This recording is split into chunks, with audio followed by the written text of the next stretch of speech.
now. Hi, my name is Rob Vincent, and today we're going to learn how to pull a motherboard out of a computer and put one back in. We're going to start first here by removing our system fan, and this one's pretty easy. Just pulls out here. Lift that up. Make sure it is disconnected from our motherboard. If it'll come out here. Just pull it out.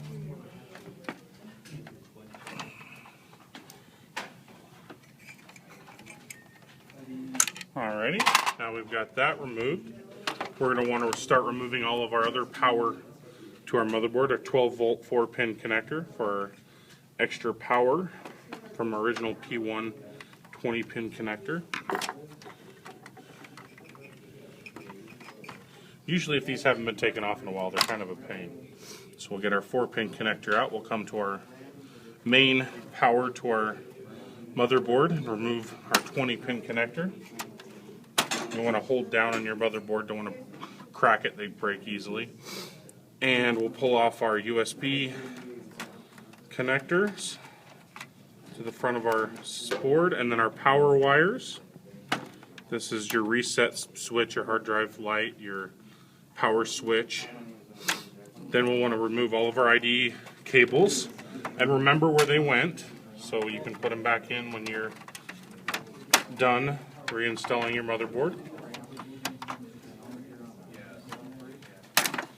Now that we've got all of our connectors undone, we'll want to unscrew all of our grounds from our motherboard. This has one ground and then 4 grounding clips around the motherboard. And this motherboard, you undo one screw and then slide it out, just like that.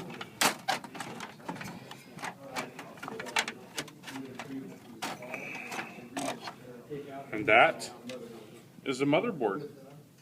Now we're going to put our motherboard back in. We put it back in just like we removed it.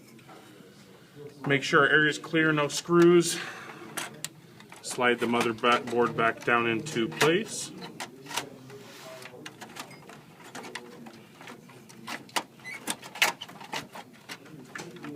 Once it's down into place, connect it to make sure all your rear connections are in the correct spot. Put your grounding screw back in place.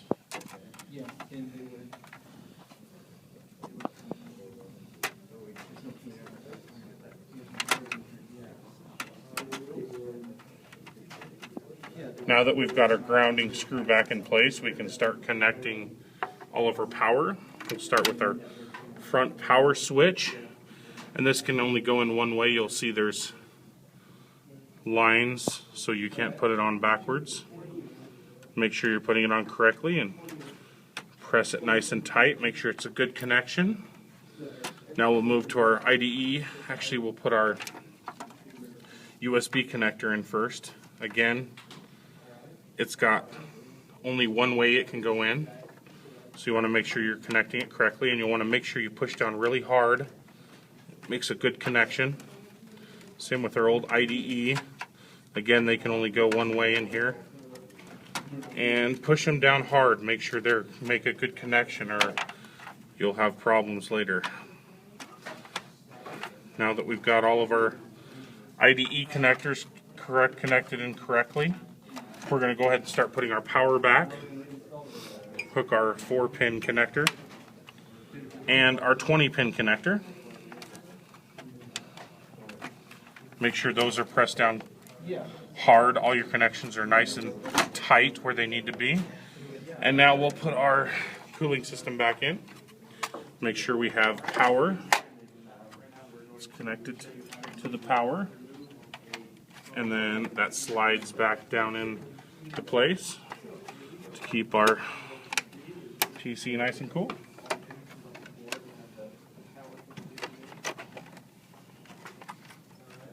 And that is taking a motherboard out and putting it back in. Thank you. Have a nice day.